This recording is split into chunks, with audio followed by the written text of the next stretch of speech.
వద్దనున్న గురుని వద్దనున్న గురుని వైపుగానగలేక వెర్రి ముద్దుల వలె వెతుకులాడి బుద్ధిమాలినరులు పోయిపోకగా కాళికాంబ అంశ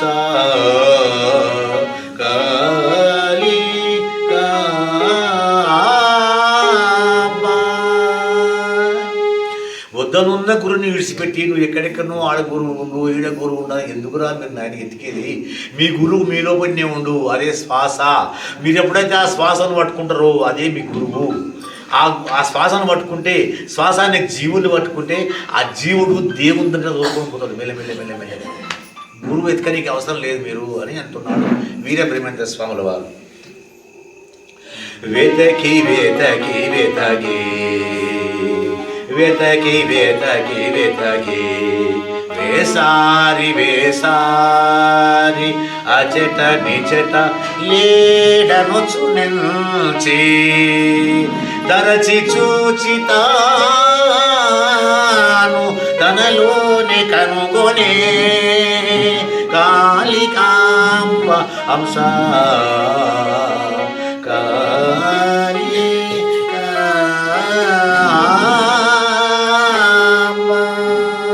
ఎక్కడెక్కడనో వెతికి వెతికి వెతికి వెతికి వెతికి వెతికి వెతికి వేసారి వేసారి అచట నిచట లేడనుచు నుంచి తరచి చూచి తాను తనలోనే కనుగొని కాళికాంబాంశ కాళికాంబ.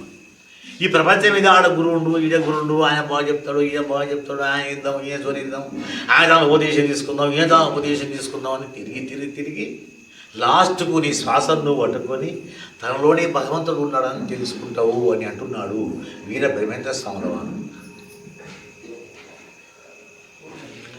సూత్రమెరిగి వెలుగు సూత్రమెరిగి వెలుగు చూడగ చూడగా పాపజాలమిల్ల రూపుమాయో పూర్వజన్మ కర్మ భూనిదైపోవునో కాళికాంబ అంశ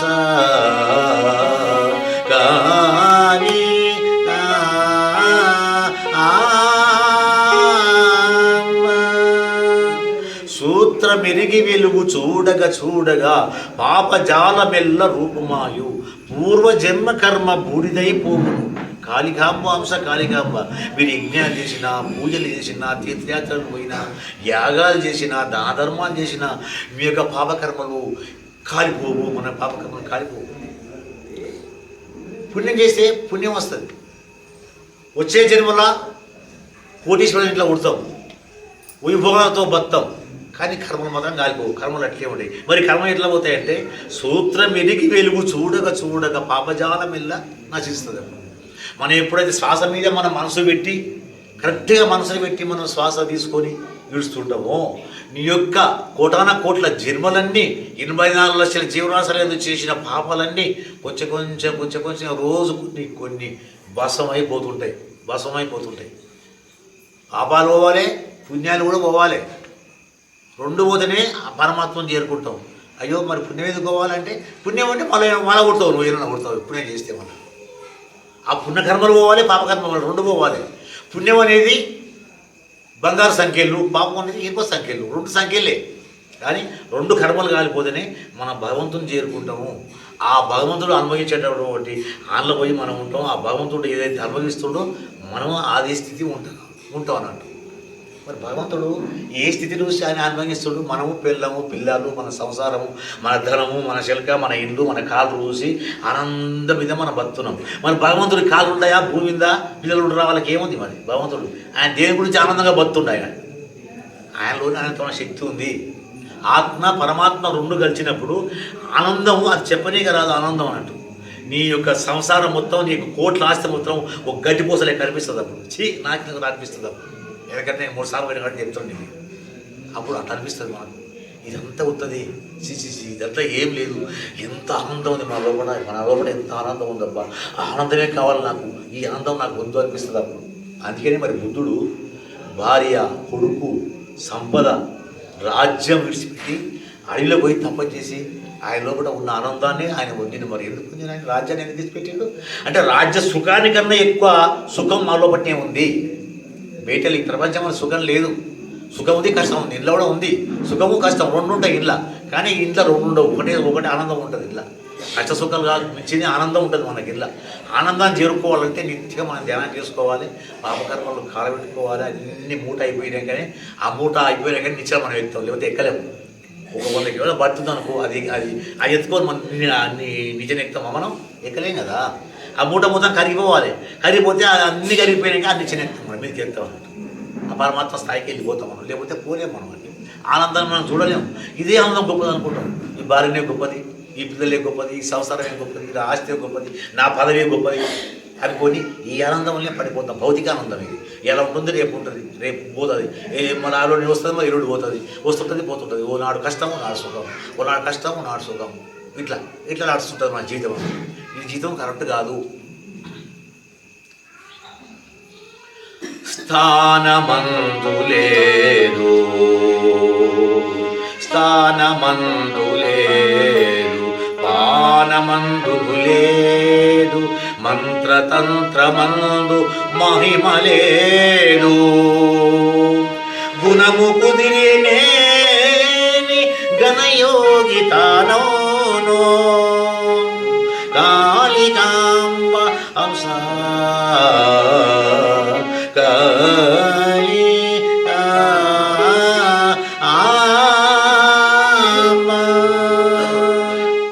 ధ్యానం చేయడానికి పోయినప్పుడు స్నానం చేసి కూర్చోవాలన్నా, జపం చేసి కూర్చోవాలన్నా, దీపం పెట్టుకొని కూర్చోవాలన్నా, లేకపోతే ఉమ్మతి కొట్టి కూర్చోవాలన్నా ఏది అవసరం లేదు.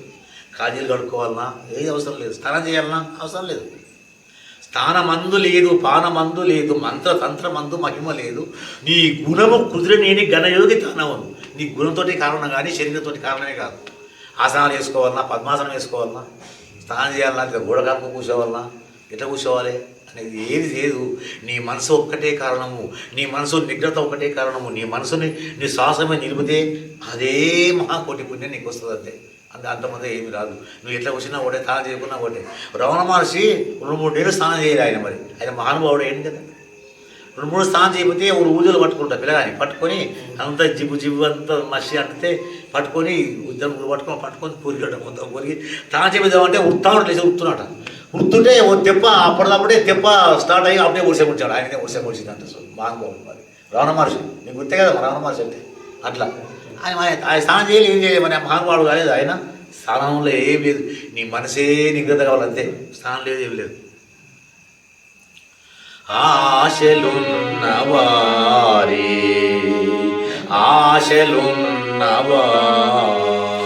అది ఏది అంటదు, ఆశలుడుగా కలుగు ఆత్మశుద్ధి, ఆత్మశుద్ధి కలుగా నందును పరమాత్మ, కాళికాంబ హంస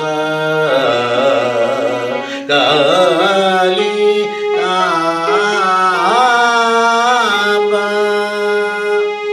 ఆశలున్న వారికి అది ఏది అంటదు, ఆశలుడుగ కలుగు ఆత్మశుద్ధి, ఆత్మశుద్ధి కలుగ నందును పరమాత్మ, కాళికాంబ హంస కాళికాంబ. ఆశలు ఉంటే వాళ్ళకి ఏం రాదు. ఈ దైవాన్ని వాళ్ళు చేరలేరు. వాళ్ళు ఆశ ఉంటే ఆశ తీరాలి మొత్తం. ఈ కనీసం 350 జన్మలు తిని ఆశ, ఈ ప్రపంచంలో ఉండే ఆశలన్నీ తీరిపోవాలి మొత్తం. తీరిపోయినకే నువ్వు భగవంతుని చేరుతావు. కానీ ఏ ఒక్క ఆశ ఉన్న ఆశ పెట్టుకొని నువ్వు చచ్చినా కానీ మళ్ళీ పుట్టి ఆశ కోసం పుట్టి ఆశ తీర్చుకోవాలి, మళ్ళీ వెళ్ళిపోవాలి. అట్లా ఇప్పుడు నా కారు ఎవరైనా ఉంది, పుట్టుకుని చచ్చిపోతే అనుకో, మళ్ళీ నేను పుట్టాలి, మళ్ళీ కారు తీసుకోవాలి. తప్పదన్నట్టు ఏ ఆశ లేకుండా ఉండాలి, ఇంత ఆశ లేకుండా ఉండాలి. ఆశ లేకుండా ఉన్నప్పుడే అప్పుడు పరమాత్మను చేరుతావు. కానీ ఏ చిన్న ఆశ ఉన్నా కానీ నువ్వు మళ్ళీ ఉండవలసి వస్తుంది, పరమాత్మను చేరుకోలేవు అంటున్నాడు వీరభేమేంద్ర స్వామి. సాటి మానవులకు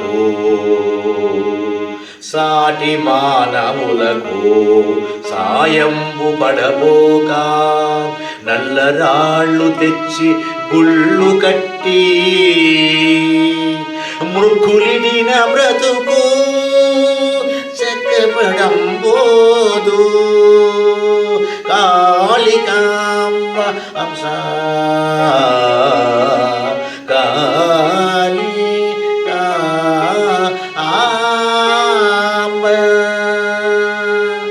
సాటి మానవులకు సాయంబు పడబోక నల్లరాళ్ళు తెచ్చి గుళ్ళు కట్టి మృక్కులిడిన బ్రతుకు చక్క పడంబోదు. కాళికాంబాంస కాళికాంబ.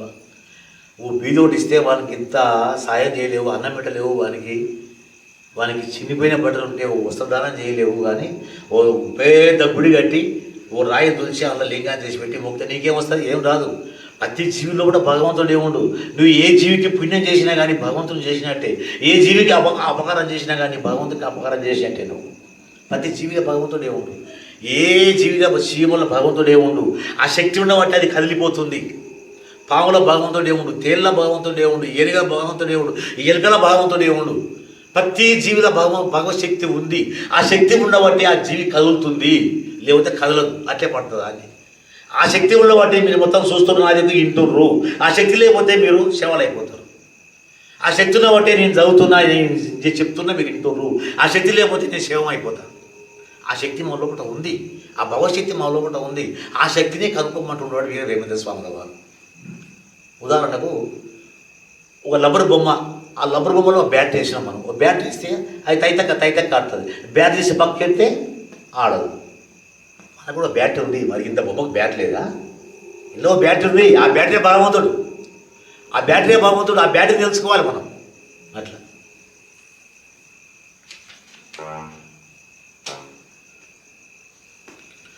నిగ్రహంబులేని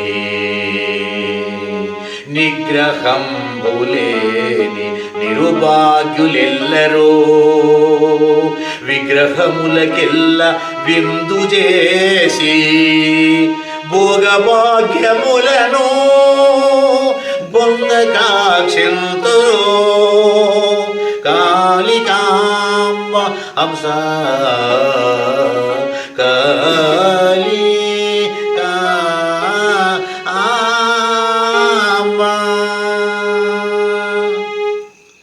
నిగ్రహంబులేని నిరుభాగ్యులెల్లరూ విగ్రహములకెల్ల విందు చేసి భోగభాగ్యములను పొందకాంక్షింతురు. కాళికాంబ హంస కాళికాంబ. నిగ్రహము లేని అంటే శ్వాస మీద మనసు నిల్పలేని వాళ్ళు ఓ రాతి విగ్రహాన్ని తయారు చేసి ఆ రాతి విగ్రహంలో ప్రసాదం పెట్టి ఓ టెంకాయ పెట్టి ఉద్బత్తులు ముట్టించి, స్వామి నాకు ధనం కలిగి రాని, నాకు పంట రాని, నా కొడుకు డాక్టర్ కానీ, నాకు అది కానీ, నాకు ఇది అని మొక్కుతున్నాము. అంటే నిగ్రహంబులేని నిరుభాగ్యులెల్లరూ విగ్రహములకెల్ల విందు చేసి భోగభాగ్యములను పొందకాంక్షింతులు. కాళికాంబ. అరే ఉన్నది మొత్తం నీలో పట్టినే ఉంది రా, రాయిలో ఏముందిరా? ఆ రాయి నువ్వు చేసుకునేది, ఆ గుడి నువ్వు కట్టిందే, అన్నీ తొలిచి నువ్వే పెట్టుకున్నావు. నువ్వు పోతే నీకేది రా మోక్షం? నీకు ఏం లేదు. కాకపోతే అన్యుల పాటి ఏది తెలియని వాళ్ళకు ఆ గుళ్ళే భగవంతుడు అని చెప్పుకోండి కానీ ఆ గుళ్ళు కానీ ఆ గుళ్ళే ఏం లేదు. అంటే కొంతమంది కోపాలు వస్తాయి కొత్త వచ్చిన వాళ్ళకు. ఏం లేదు దేవుళ్ళు కట్టవు, మేము మా ఊళ్ళో పెద్ద గుడి కట్టినాము, విగ్రహాలు పెట్టుకున్నాము, దేవుళ్ళు అంటే కోపం వస్తుంది. తెలియక కాదు కోపం వచ్చేది. నువ్వే తొలిచిపెట్టినావు, నువ్వు పెట్టేది ఎట్లయితుందమ్మా? దేవుడు కాలు కింద చేసావు, చేతి కింద చేసావు, తోల్చినావు, విగ్రహాలు చేసి పెట్టినావు, దానికి ముందర నైవేద్యం పెట్టి మొక్కుతున్నావు. నువ్వే నీకేమొస్తుంది? ఏం రాదు నీకు. నీలో పట్టిన వాళ్ళు భగవంతుడు. ఆ భగవంతుడు తెలుసుకో అంటున్నాడు వీరవేమేంద్ర స్వాముల వారు.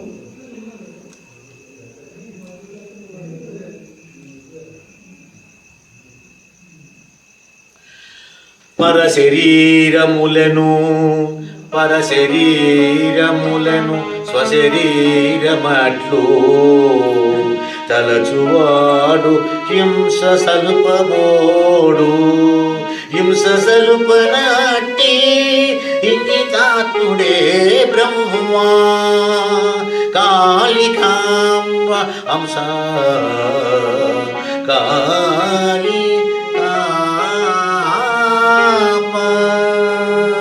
పరశరీరములను స్వశరీరమట్లు తలచువాడు హింస సలుపబోడు.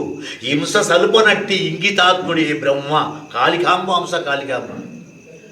ఆ కోడి శరీరము నా శరీరం ఒక్కటే, ఆ కోడి మాంసం నా మాంసం ఒక్కటే, ఆ యాడ మాంసం నా మాంసం ఒక్కటే అనుకున్నోడు హింస చేయడెప్పుడు. హింస చేయని వాడే బ్రహ్మతో సమానం. వాడు హింస చేయని వాడు బ్రహ్మతో సమానం. ధ్యానం చేయకుండా సరే హింస చేయకు, నువ్వు పుణ్యం చేయకుండా సరే పాపం చేయకు, నీకు పుణ్యం వస్తుంది నీకు. పరశరీరములను స్వశరీరమట్లు తలచువాడు హింస సలుపబోడు, హింస సలుపునట్టి ఇంగితాత్ముడే బ్రహ్మ, వాడే బ్రహ్మ, ఏ జీవుని హింసించనోడే బ్రహ్మ అంటుండే వీరే బ్రహ్మ స్వాముల వారు. మనం చెప్పుకున్నది కాదు, ఇది మహాత్ముడు చెప్పేది.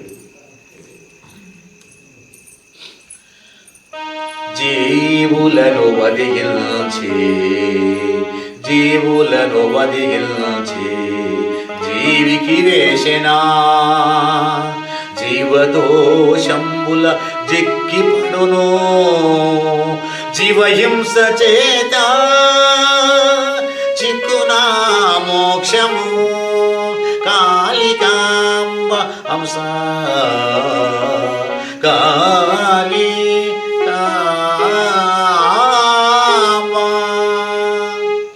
జీవులను వదిలించి జీవికి వేసెనా, జీవులను వదిలించి జీవికి వేసిన జీవదోషంబుల చిక్కిపడును, జీవహింస చేత కలుగునా మోక్షంబు, కాళికాంబాంస కాళికాంబ.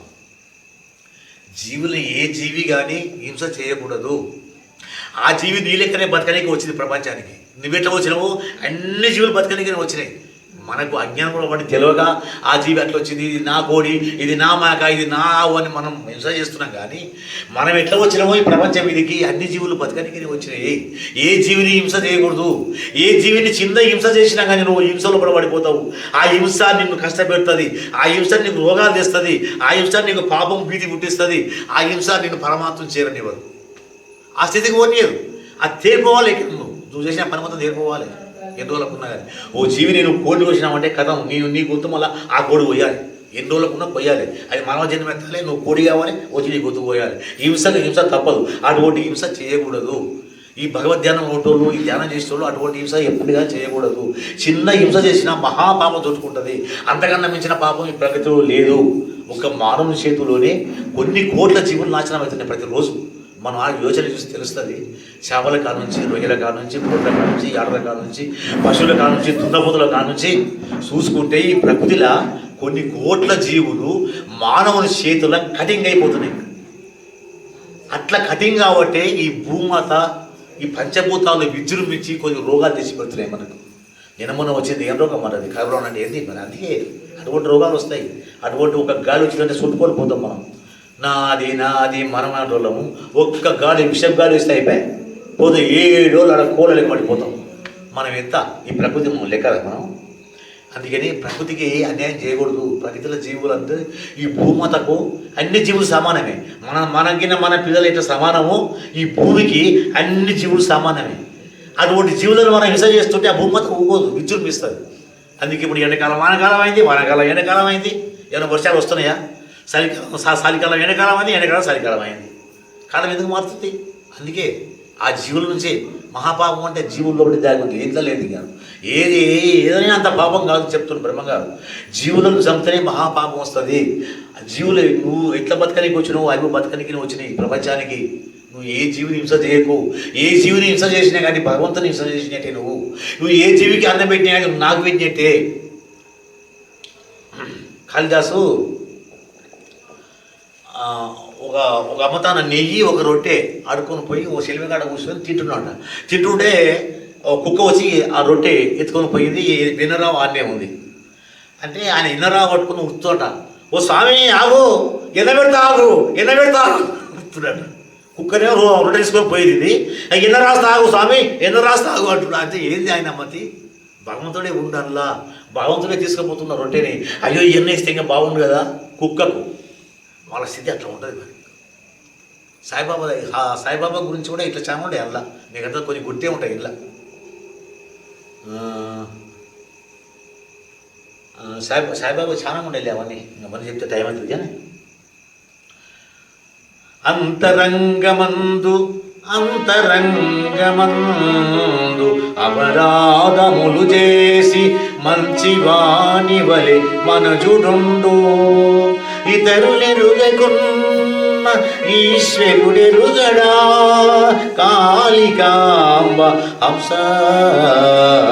కాళికాంబ. అంతరంగమందు అపరాధములు చేసి మంచి వాని వలె మనజుడుండు, ఇతరులు ఎరుగకున్న ఈశ్వరుడు ఎరుగడా, కాళికాంబ హంస కాళికాంబ. అరే నువ్వు చేసే తప్పు మంది కారణకుండా నువ్వు చేస్తున్నావు, కానీ అన్వాను కూడా భగవంతుడే ఉండు. అణువున సూర్యమోప సందు లేకుండా బాబా శక్తి ఉంది. ఆ శక్తిని చూస్తూనే ఉంది. నువ్వు ఎవరు చూస్తలే నువ్వు అనుకోకు. ఆ శక్తిలే మనం ఉండం, ఆ శక్తిలే మనం పుడుతున్నాం, ఆ శక్తిలే మనం చేస్తున్నాం. అణువు శక్తే ఉంది, భవశక్తే ఉంది. భగవంతుడు నేను చూస్తూనే ఉండు. నువ్వు ఏం చేసేది, ఏమనుకునేది, ఏం చెయ్యబోయేది, ఏం చేసినావు మొత్తం చూస్తున్నా. భగవంతుడు చూస్తూనే ఉన్నాను. మంది ఎవరు చూస్తలేదు అనుకోకు. అంతరంగమందు అపరాధములు చేసి మంచివారి వలె మనజుడుండు, ఇతరులు ఎరగకుండా ఈశ్వరుడు ఎరగడా. కాళికాంబ హంస కాళికాంబ. నువ్వు అరే మంచి వైపున్న ఆయన భగవంతుడు చూస్తూనే ఉండరా. నువ్వు చేసే ప్రతిఫలానికి తప్పకుండా ప్రతిఫలం నువ్వు అనుభవిస్తాక ఊకోవు. మనకు ఒకటి ఉంది అమ్మా, ప్రపంచంలో మనం ఏది చేస్తే అది మనకు వస్తుంది. మంచి చేస్తే మంచి వస్తుంది. ఇప్పుడు నేను చెప్తాను అనుకో, నువ్వు కూడా నాకు చెప్తావు. ప్రతిఫలం అంతే, తప్పదు. అది ఎవరైనా కొడతావు అనుకో, మానవాడు కొడతారు. మళ్ళీ ఎవరికైనా మంచి పని చేస్తావు అనుకో, వాడు మంచి పని చేస్తాడు. ఎట్లనో ఈ ప్రపంచంలో మంచికి మంచి, చెడ్డకు చెడ్డ, మంచికి మంచి, చెడ్డ ఉంది. మంచి చేస్తావా నీకు మంచి వస్తుంది, చెడ్డ చేస్తావా నీకు చెడ్డ వస్తుంది. అంతే, తప్పదు.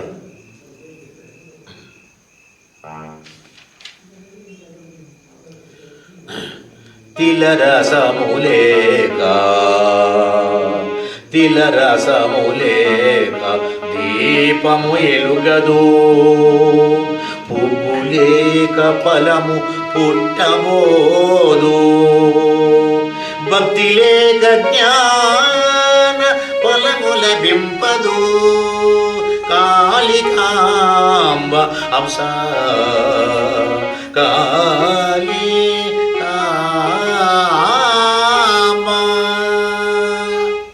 తిల రసము లేక దీపము ఎలుగదు, పువ్వు లేక ఫలము పుట్టబోదు, భక్తి లేక జ్ఞాన ఫలము లభింపదు. కాళికాంబ హంస కాళికాంబ.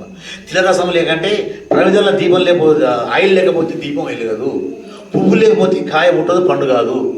మరి భక్తి అనేది మన మనసుకు రావాలి. ఫస్ట్ భక్తి అనేది వస్తే యాత్రలు తిరగాలి, భక్తి చేయాలి, రథాలు చేయాలి, యజ్ఞాలు చేయాలి. అవి చేసి ఇవి చేసి కొన్ని జన్మలు చేసి అలసిపోయి ఈ భక్తిలో ఏది లేదురా ఆయన, ఇంకేం నువ్వు తెలుసుకోవాలని శ్వాస మీద ధ్యాస పెడతావు. లాస్ట్ అప్పుడు నువ్వు నీలో ఉన్న శక్తి నీకు తెలిసిపోతావు.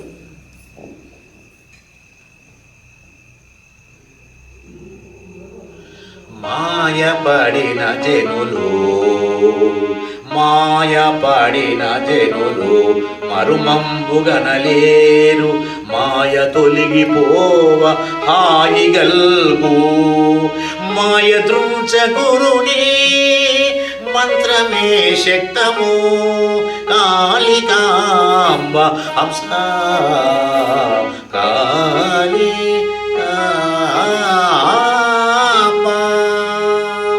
మాయపడిన జనులు మర్మంబుగనలేరు, మాయ తొలగిపోవ హాయిగలుగు, మాయ దృంచ గురుని మంత్రమే శక్తము. కాళికాంబ హంస కాళికాంబ.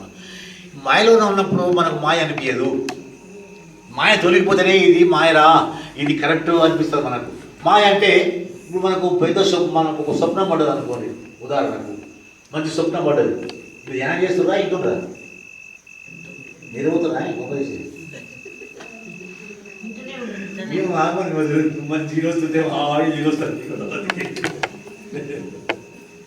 ఇన్నది ఎప్పుడు ఇంకా మనం పండుగమైనా సంసారమైనా ఇటువంటి జోలి ఇంటర్ రాయడే మీరు. ఇటువంటి జోలి ఎవరు చెప్పరు మీకు. ఇటువంటి ఆరోగ్య జోలి ఎవరు చెప్పరు. చెప్తే శాస్త్రంలో చెప్తారు, భగవద్గీత ఎవరు చెప్తారు, మహాభారతం కూడా చెప్తారు. కానీ ఇట్లా స్వయంగా అనుభవించింది జోలి మీకు ఎవరు చెప్పరు. ఇట్లా మాలో ఉన్న శక్తులు అని మీకు తెలుసుకోవాలంటే వినాలి మీరు. ఇటువంటి వీటినే మీకు అర్థమైంది, లేకపోతే అర్థం కాదు మీకు. ప్రేమ శక్తి. మాయపడిన జనులు మర్మంబుగనలేరు, మాయ తొలగిపోవ హాయిగలుగు, మాయ దృంచ గురుని మంత్రమే శక్తంబు. కాళికాంబ హంస కాళికాంబ.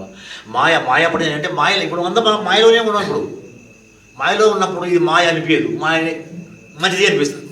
ఎట్లా అంటే మనం బాగా వండుకుందాం అనుకోరు, స్వప్నం పడితే ఒకటి ఏం చేసి తుపాకి పట్టుకొని మన సంపనికి వస్తాడు. అప్పుడు మనకి ఎంతో బుగులు వేస్తే తప్పించుకోవాలి. చిన్న ఉరకం అది ఉరుతుంటాం. వాడు ఉరక మన ఉరక సముద్రంలో బాబు ఇట్లా బతకాలరా దేవుడు ఉరక టక్కున మేలుకు వస్తుంది. అప్పుడు ఏమనిపిస్తుంది, అయ్యయ్యో ఇంతసేపు నేను ఎంత బాధపడుతున్నాను రా, అంత ఉంటుంది కదా ఇది అనిపిస్తుంది. అప్పుడు ఎట్లనో ఈ మాయ సంసారం కూడా సహస్ర స్థితి పోయినప్పుడు ఈ సహస్ర స్థితి పోయినప్పుడు నిన్నమో నన్ను ఎంత బాధపడుతున్నాను రాదా అట్లా అనుకుంటే ఇది ఇట్లా అనుకుంటే అంత అవుతుంది రా మాయ అనిపిస్తుంది. అప్పుడు అంటే సహస్ర స్థితికి పోతేనే ఈ యొక్క ఈ ప్రపంచం మర్మం తెలుస్తుంది, లేకపోతే తెలియదు. ఇక్కడ అందరూ ఈడికి వస్తారు, ఈ చర్చలు తీసుకుంటా ఈ చూసుకుంటా అందరూ ఈడికి వస్తారు, కానీ ఈ నుంచి గీడిపోలేరు. ఈ నుంచి గీడిపోయితే మా కష్టం, పోలేరు ఆడికి. మరి ఆ పూర్వజన్మ సుఖతావా ఏందో అని నేను 3 సార్లు పోయాను తల్లి. నేను ఆ అనుభవం చూసా, నేను అది సామాన్యమైన నాకు అనుభవం కాదు. అది ఇప్పటికీ నేను రోజు ఇవాళ వస్తుందా రేపు వస్తుందా, నాకు ఇవాళ వస్తుందా రేపు వస్తుందా, రాదు వస్తుంది ఏం చేయండి, రోజు తలుచుకోవడం ఊకోవడం. ఎట్లా అంటే రేపెళ్ళి వాళ్ళ కుష్ఠుడు ఆవుల కాసి గొల్ల భావనతోటి ఉండి గొల్ల పిల్లలతోటి ఆడుకొని చేసి మధురకి వెళ్ళిపోతాడు. వెళ్ళిపోయేటప్పుడు యశోద అంటదంట, నాయన నువ్వు మళ్ళీ ఎప్పుడు వస్తావు, నేను ఎప్పుడు చూస్తున్నా ఆయన నేను అంటే, అమ్మ నేను ఎప్పుడన్నా వస్తా, తప్పకుండా అయితే వస్తా, కానీ ఇప్పుడు వస్తాను నేను చెప్పాను, ఎప్పుడన్నా వస్తా అంట. అంటే యశోద ఇంట్లోకి పోదంట, బయట కూర్చుంటుందంట. నా కొడుకు నేను ఇంట్లో ఉంటే నువ్వు చూసి మళ్ళీ పోతాడు అని చెప్పి ఆగిట్లో కూర్చొని చూసుకుంటుంటుందంట. ఇంటికి వస్తులో చూసుకుంటుంటుందంట. ఎట్లనో నాకది ఉందంటే అటువంటి ఆనంద స్థితి రాకూడదు కూడా అనుకుంటా నేను. రాకూడదు, వచ్చి కూడా ఊరుకోకూడదు. ఆలయకాలకు వస్తుంటేనే మన మనసు ప్రశాంతంగా ఉంటుంది. కానీ ఓసారి 3 సార్లు వచ్చి ఆనందం చూసినాక నా మనసు అనేది బాధపడుతుంది సార్. ఒకసారి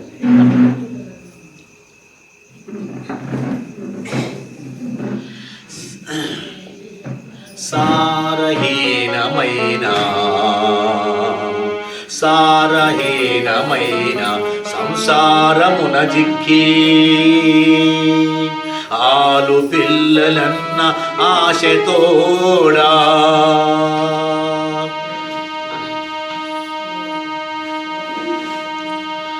భుక్తి కొరకు చూడా ముక్తి లభింపదు కాళికాంబ హంస కాళికా ఆంబ. సారహీనమైన సంసారమున జిక్కి ఆలు బిడ్డలన్న ఆశతోడ ముక్తి కొరకు చూడ ముక్తి లభింపదు కాళికాంబ హంస కాళికాంబ. ఈ సారహీనమైన సంసారంలో పడి చస్తున్నాం మనమందరం. కమ్మ శరీర శుభ్రత కోసం, బట్టల కోసం, పట్టు పితాముల కోసం, సొమ్ముల కోసం, తిను బండారాల కోసం, ముక్తి అంటే తిండి కోసం, మన శరీర పోషణ కోసం చూస్తున్నాం. కానీ ఆత్మ పోషణ మనం చూస్తలేము. మనలో కూడా ఎన్ని శక్తులు ఉండవు, ఆత్మ అంటే ఏ విధంగా ఉందో, పరమాత్మ ఏ విధంగా ఉందో తెలుసుకోవాలన్న బుద్ధి ఎవరికి కలుగుతలేదు. మాయా, అదే మాయలో పడిపోతున్నాం.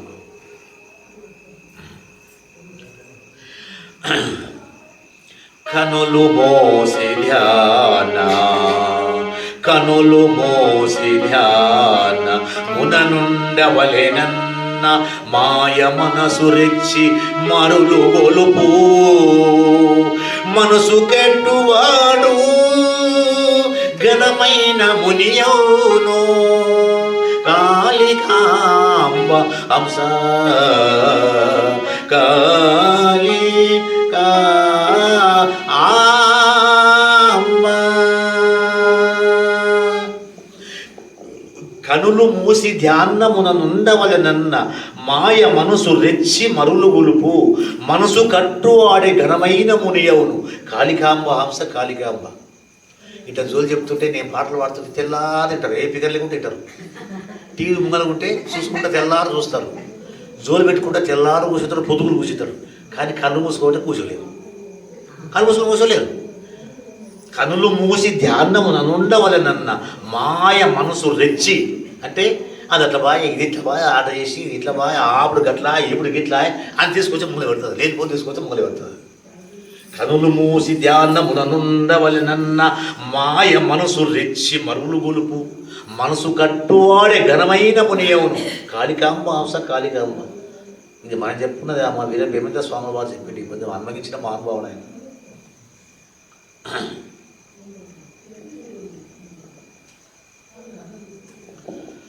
మనసు పొరులనేక